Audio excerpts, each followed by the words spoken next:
Here's a question. Why did almost every country, except China, say yes to Trump's crazy new tariffs? Like, why would you thank someone for charging you more? Because deep down, they all knew three things. First, the US market is like oxygen. You can't live without it. Second, Trump isn't bluffing. He's tweeting and taxing at the same time. Third, if you fight back, he might tariff your cheese, your cars, even your name. Some were afraid of being called China's proxy. Some armies collapse without US PowerPoint slides. And here's the wild part. Economists said Trump would fail. News editors predicted he'd be out of office in 6 months. Nobody expected the whole world to fold. Without even a real fight. Just a letter.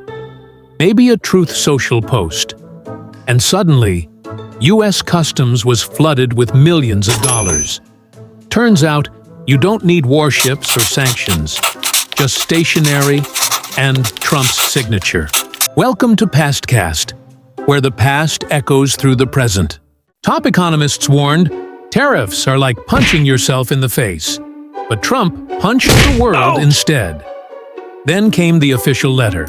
16 Nobel Prize winning economists signed it. Trump's tariffs will wreck the economy. This is economic nonsense. Inflation will explode. Turns out, the only thing that exploded was their credibility. The US economy didn't crash. The stock market hit new highs, almost daily. Investment flowed in like the speed of light. And now those experts are quietly rewriting their papers. From inside a Starbucks. Their next prediction? Probably. Large fries will cause a recession. You know who else changed his mind? Senator John Fetterman, a Democrat. He actually said it out loud. Trump's tariffs are going well. Somewhere in Pennsylvania, a steel worker yelled, "I told you." And somewhere at CNN, a producer fainted. Now, here's the real question. Will Congress pass these new tariff deals? Or will half of them block it, just because? It came from Trump. Does it matter? Not really. Trump doesn't need a vote. Just a pen, a printer, and a postage stamp. Elon Musk? He hated Trump's big, beautiful bill. But when Trump slapped Chinese EVs with tariff, Elon said absolutely nothing. Not a tweet, not a meme, nothing. Why? Well, Tesla does build cars in China, but Elon doesn't ship those to the US. He saves the American market for American-made Teslas. So when Trump nuked the competition, BYD, Xpeng, all the cheap Chinese brands, Elon didn't protest. He just smiled, sipped coffee. Because when your competition dies, you let them. Trump's economy is booming. Tariffs are pouring in cash. Factories are coming home. So, what's next? A rate cut. Here's why. First, lower rates make borrowing cheaper, especially when investment is flowing in to build factories and homes for workers. Second, it makes American exports cheaper. Third, it pushes companies to bring their factories back to the US.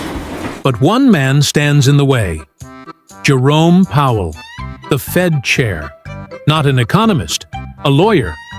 Which explains why he's great at two things. First, saying, "We're still looking at the data." Second, not doing anything for months. When Biden printed trillions, Powell was late to raise rates. Now that Trump's economy is on fire, he refuses to cut them. Why? Because cutting rates now would mean Trump was right. And in Washington, that's more dangerous than inflation. He may wear a Republican label, but Powell sounds more like Biden's quiet roommate. All these tariffs, they weren't just about jobs or even money. They were about stopping China from becoming number one. Trump saw through China's playbook. Build everything, sell it cheap, rewrite the global rules, then slap a Chinese flag on the moon and conquer it. China dreamed of replacing America. Trump just laughed, and hit them with 145% tariffs. No warning, no summit. Just, good luck with that, Chairman. Xi didn't say much. He was too busy pretending China's economy was still growing. But it wasn't. Youth unemployment, sky high, property crisis, still popping, and all those Belt and Road friends, they're quietly blocking Chinese ports. Panama even kicked out a Chinese firm from running its harbor. And some are deleting WeChat like it's spyware, which it kind of is. Once Trump slammed China with tariffs, the whole world had a choice. Side with the US, the world's biggest market, or side with China and risk getting tariffed next. Guess what they chose? Let's start with ASEAN. They used to play both sides, smile at China, shake hands with the US.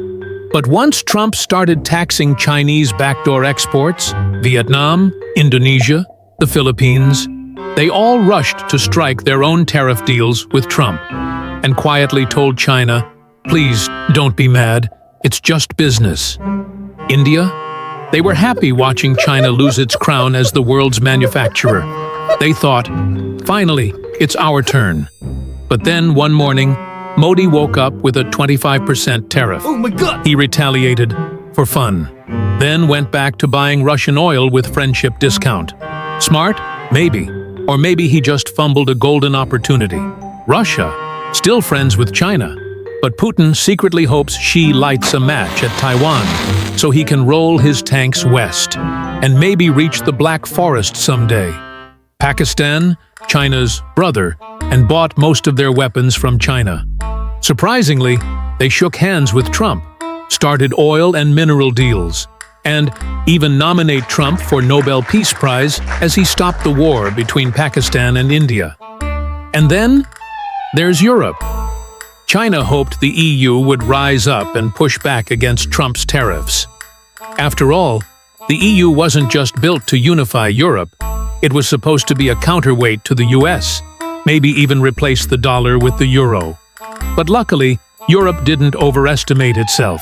They held a tense summit with Xi, and then quietly signed their own tariff deals with Trump. Even Spain's prime minister flew to Beijing, smiled for the photos, and then flew home and voted yes to the US trade deal. Oh yes. As for France, Macron didn't like it. He still dreams of a Europe that stands on its own. But deep down, he knows. We had Napoleon. Now we have handbags. And I'm not Napoleon. Let's not mess this up. China didn't just sit there. It hit back hard. 100% tariffs on US goods, blocked rare earth exports, no magnets, no missiles, no semiconductors, cut off chip access, froze American brands on Chinese shelves. Xi thought Trump will surrender, but he ended up sourcing them elsewhere. Even Putin offered Russian rare earth to him. But, to be frank, both countries couldn't live without each other. So, they agreed to hold meetings. 4, maybe 5 rounds between US and Chinese officials. But all held in other countries. Secretive and nothing concrete. Each time, the script was the same. US. You called this meeting. China. No, you asked to meet. Media. Depend on which media you read. Trump's tariffs made the world rethink everything. Geopolitics, trade, even peace itself. Did it cause inflation? Maybe. Did it revive the US economy? Possibly. Did it bring back manufacturing and fatter paychecks? Well, factories are humming and forklifts are hiring. But one thing is clear. The world just learned the power of a tariff. All it took was one signature. And suddenly, global leaders flipped positions faster than pancakes. It even ended a war between Thailand and Cambodia. Not with peace talks, not with sanctions, but with a customs letter. Because sometimes, diplomacy just needs a stamp and a tax code. And Trump, nominated by Cambodia, Israel, and even Pakistan, China's old buddy for Nobel Peace Prize, even his own trade advisor, Peter Navarro, said he should win Nobel Prize in economics for restructuring global trade. And the critics? The economists? The foreign ministries? They're quietly mumbling the same line now. Okay, maybe it wasn't such a bad idea. Thank you for watching PastCast, where the past echoes through today. If you enjoyed the satire, scrolls, and scandals, like, subscribe, and ring the bell before the next empire falls.